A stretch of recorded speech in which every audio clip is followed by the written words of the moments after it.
Figallo from Vueling is going to take us through the airline's transformation story. Roger, thank you.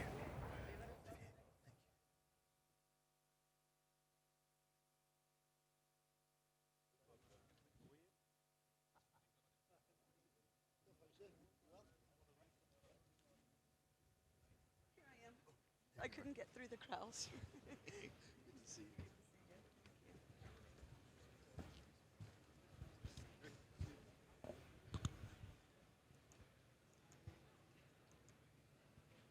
Hello, I'm Heather Figallo. I'm the Chief Transformation Officer for Vueling Airlines, which is located in Barcelona. So Vueling Airlines, in case you haven't heard of it, I hope you have, but it was started in 2004. There's been several different people on the panels today from Vueling. We're having our 20th anniversary this year, and we became part of IAG in 2012. So I am originally from the United States, as you can tell, probably from my accent. So how did I end up working at an airline in Barcelona?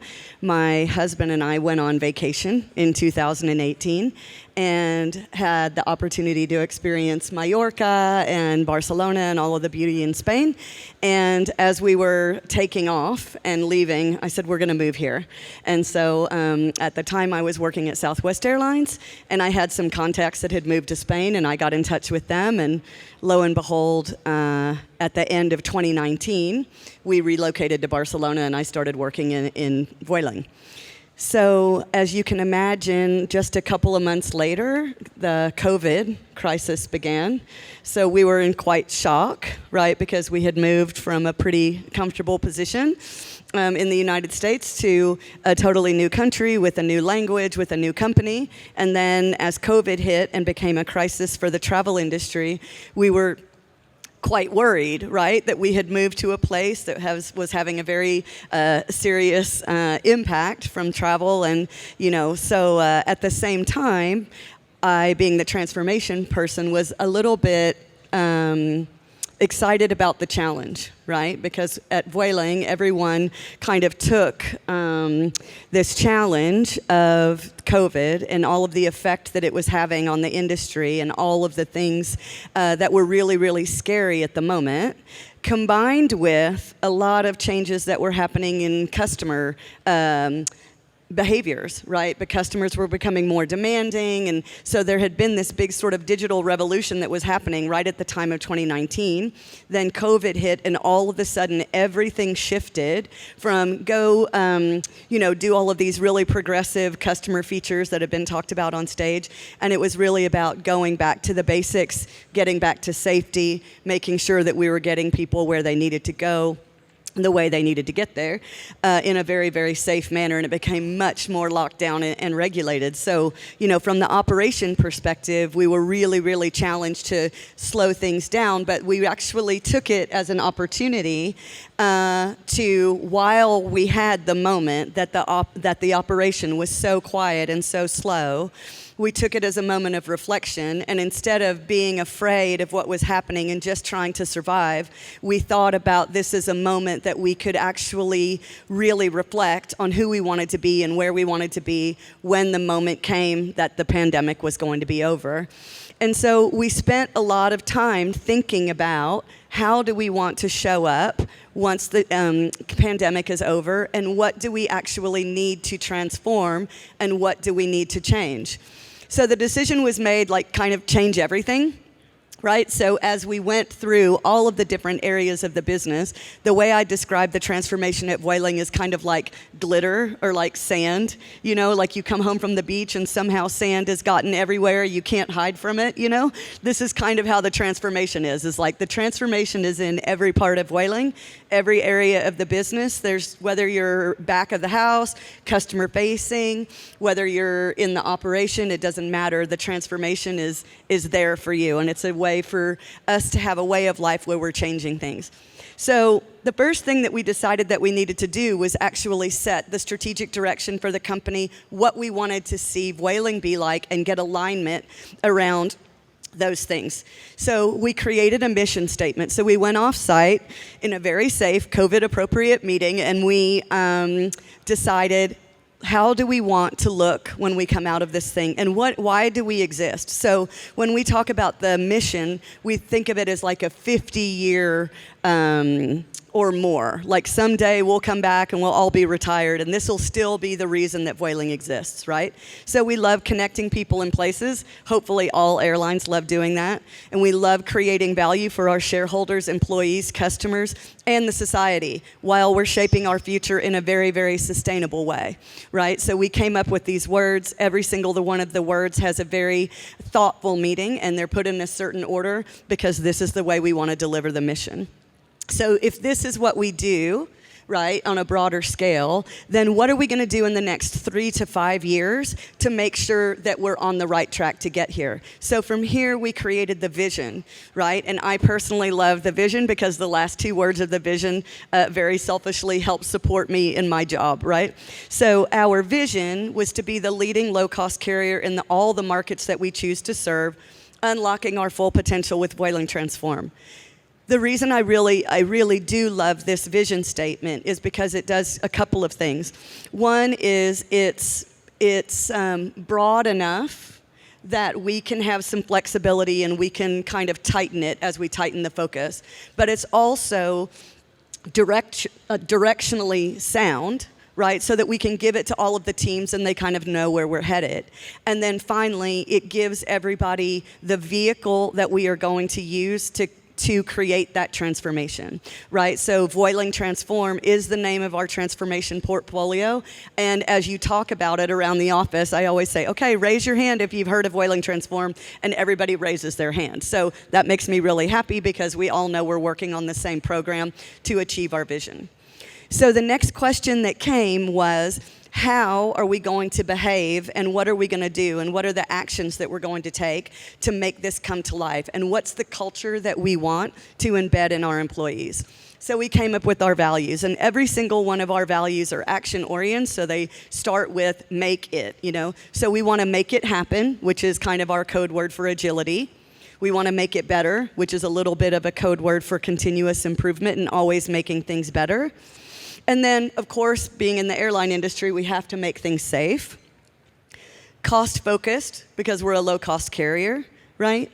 And customer-oriented. So all of those things, these are very, very common standard things that you would hear from a low-cost carrier. But the thing that we really believe is sort of our secret sauce is the final value that's about winning together.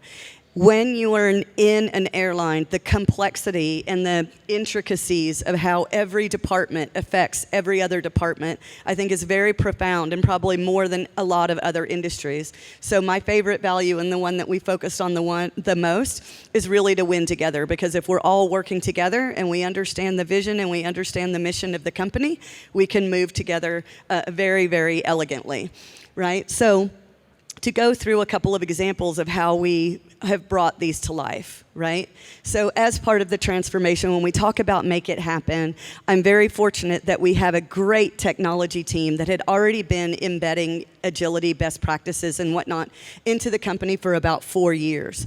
But now we made it a real focus, and we talk about cost-focused innovation, right? So all of the talks that we've been having about AI and some of these other capabilities, our technology team has really been on the forefront of it and doing such great work and has a really wonderful partnership with the business. It's actually, in my experience, probably some of the best relationships I've seen between technology and the business. And it makes just a huge difference on us being able to progress.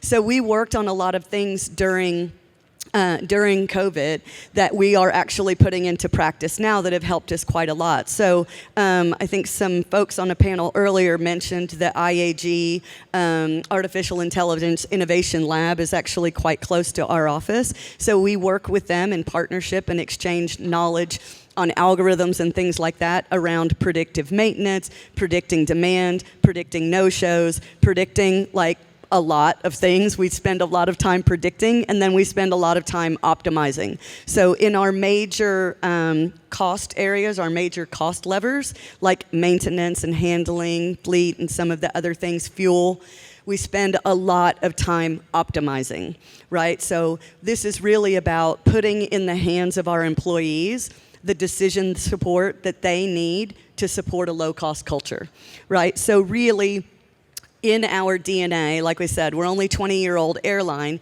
We're so digitally native. It's in our ethos that we are able to roll these things out very easily. And especially during COVID, when anybody that works in transformation knows that the change management was very easy. There were no questions. There was no burning platform. You just said, we have to change because we're having a crisis, and everybody did it. So during that time, we were able to make a lot of changes and implement a lot of tools and systems, from integrated planning, like I said, maintenance, predictive maintenance, and on around optimization. So this has really, really helped us as we have emerged from COVID. The second thing that we had was the value Make It Better, right? And so this is my personal favorite program that we've implemented. And thank you, Veronica, who's here, who runs the program for us at Vueling. So basically what Make It Better is, you know, if I had to distill it down to something very simple, I'd say it's an idea program, right? So this is an idea program where we reach out to the employees. But to me, it's more than that, because it's a translation. So it's a translation of our mission and vision and values, which are very like consultancy, right? And they could have been written by, you know, any of the big consulting firms. And that's something that people at the headquarters are more familiar with, that type of language and working on a strategy and things like that. The people in the field, we have taken the transformation and we've translated it into something that they can use in their daily lives. And so we put on in their hands, in their mobile devices, the ability to share ideas. We have teams at headquarters that work on these ideas, and we pose challenges. So for example, the most recent challenge we did was around artificial intelligence, and it was, how would you use artificial intelligence in your daily work? What would you change? We've come back with, you know, a little bit over 100 ideas, and these are all ideas that are very, very, very feasible. They're just little ideas in your day, like, hey, could you build me an agenda for my day? Hey, could you build me a schedule and help me just see what I need to see? And those types of things. What I love about it is, you know, the other day I got on a plane and I went up to the crew to introduce myself and said, oh, I work at headquarters. And they said, what do you do? And I said, I'm the Chief Transformation Officer. And they kind of looked at me, and then I go, I run Make It Better. And they were like, oh my God, we love Make It Better. We love this program, you know, and we started talking about the program and how we've been able to roll out the ideas for the team. And I really love it, because I think to transform a company, you actually have to have every single person in the company involved, right? And so I think this has been a really, really fun program that's been brought to life in a special way. And we can even see that in our organizational health and in some of the surveys that we have with employees and things like that, it's raised some of the scores as much as 24 points, right? So it's like, my boss listens to me, my company listens to me, my company wants to hear my ideas. And the way that we're going to get great service and on-time performance and consistency from our crews is that our crews understand and work with us, and we're helping each other, and we're all in this together.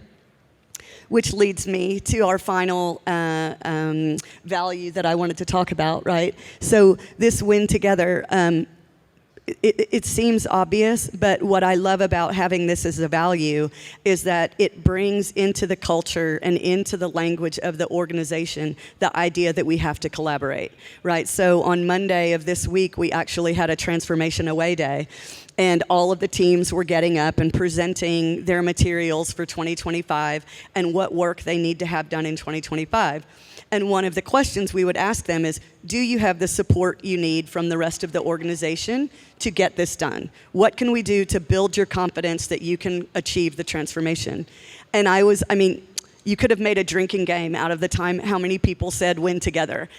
I loved it, you know, because we didn't have this as a value until 3 or 4 years ago, and now everybody's just using it in their common language, and they're using it in the way that we want to work with each other, and it's really quite nice, and it really gives a sense of like family and teamwork. So I think, from there, this is all just kind of like very conceptual, but if you don't have this foundation in the beginning of the direction of where you're trying to go and the behaviors that you want people to do, you're never going to achieve all of the things that you need to achieve in your transformation.